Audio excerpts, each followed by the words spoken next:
मित्रों, क्या आप जानते हैं कि महाभारत में कई ऐसी राजकुमारियां थीं जिनके अवैध संबंध थे, यानी पति होने के बावजूद भी इन रानियों ने किसी दूसरे पुरुषों के साथ संबंध बनाए थे।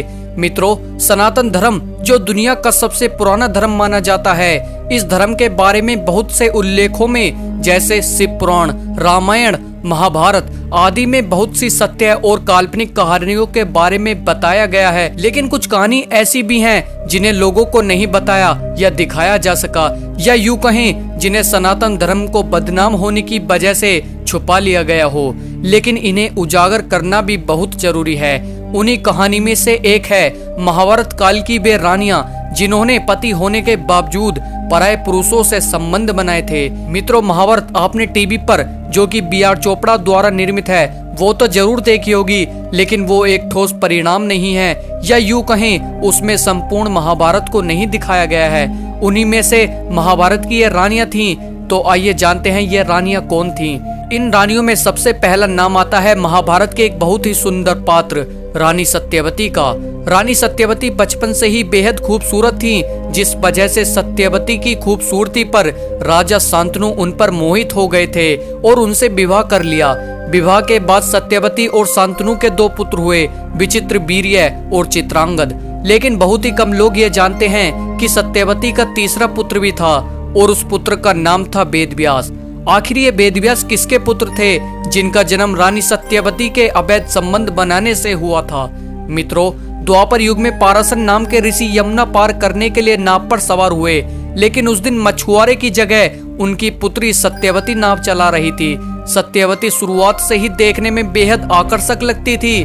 ऋषि पाराशर भी उनकी खूबसूरती को देखकर उनके कायल हो गए और वे रानी सत्यवती से संबंध बनाने के लिए कहते हैं, लेकिन सत्यवती इस बात से साफ इनकार कर देती है और कहती है कि विवाह से पहले संबंध बनाना उनके धर्म के बिल्कुल खिलाफ है। पाराशर ऋषि फिर भी नहीं माने और वे उनसे बार बार प्यार करने का निवेदन करने लगे और आखिरकार अंत में सत्यवती उनके साथ संबंध बनाने के लिए राजी हो जाती है। लेकिन उससे पहले सत्यवती ने ऋषि के सामने 3 शर्तें रखी, जिनमें पहली शर्त यह थी कि उन्हें ऐसा करता कोई न देखे।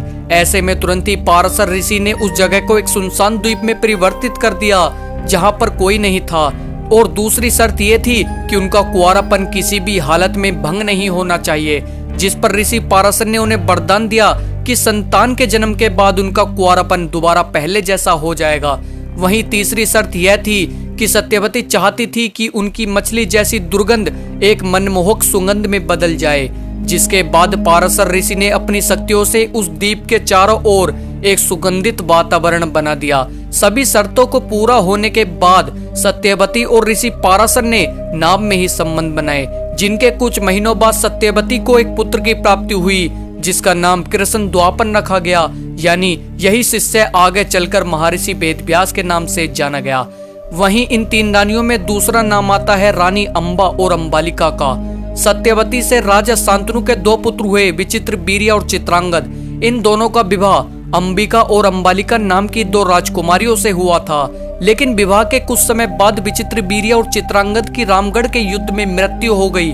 उस समय हस्तिनापुर की महारानी सत्यवती अपने वंश को मिटने नहीं देना चाहती थीं, इसलिए सत्यवती ने अपने तीसरे पुत्र वेदव्यास को बुलाया और उनसे अपनी बहू अंबिका और अंबालिका से संतान उत्पन्न करने का निवेदन किया।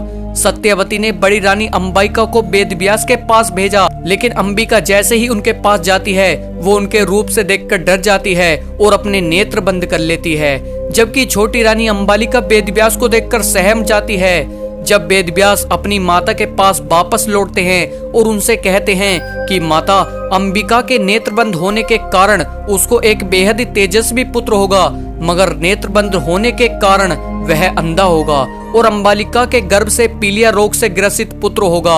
और यह सुनने के बाद माता सत्यवती ने बड़ी रानी अंबिका को दोबारा वेदव्यास के पास भेजा, लेकिन इस बार बड़ी रानी खुद ने जाकर अपनी दासी को भेज देती हैं और दासी बिना किसी संकोच के वेदव्यास के सामने आती हैं। जिसके बाद वेदव्यास ने अपनी माता सत्यवती को जाकर सारी बात बताई कि इस दासी के गर्भ से एक यजमान पुत्र का जन्म होगा, जिसका नाम विदुर रखा जाएगा।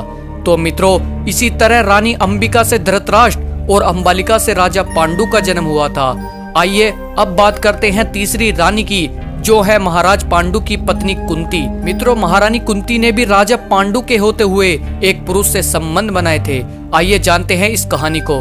मित्रों, रानी कुंती जब कुंवारी थी तब उनके यहाँ एक दुर्वासा ऋषि आते हैं। कुंती ने दुर्वासा ऋषि की खूब सेवा की, जिनकी सेवा से प्रसन्न होकर दुर्वासा ऋषि ने कुंती को एक पुत्र मंत्र दिया था और कहा था कि वह इस मंत्र की सहायता से जब चाहे किसी भी देवता का आह्वान करके उनसे एक पुत्र प्राप्त कर सकती है। ऐसे में दुर्वासा ऋषि के जाने के बाद राजकुमारी कुंती अपने कमरे में लेटी हुई थी और उनके मन में इस मंत्र को परखने के लिए भगवान सूर्य देव की स्मरण करने लगती हैं और सूर्य देव उनके दर पर आ जाते हैं। तब कुंती कहती है, मैंने तो बस मंत्र को जांचने की कोशिश की थी सूर्य देव, अब आप जा सकते हैं। इस पर सूर्य देव ने कहा, अब तो हम तुम्हें अपना अंश देकर ही जाएंगे, वरना हमारा तेज बेकार चला जाएगा। ऐसे में न चाहते हुए भी कुंती को सूर्य देव से संबंध बनाने पड़े, जिससे आगे चलकर महारथी कर्ण का जन्म हुआ। लेकिन राजकुमारी कुंती कुंवारी थी, इसलिए उन्होंने लोक लज्जा के डर से अपने ही पुत्र कर्ण को एक बक्से में रखकर नदी में बहा दिया, जो आगे चलकर महादानी, महावीर, महापराक्रमी कर्ण के नाम से जाना गया।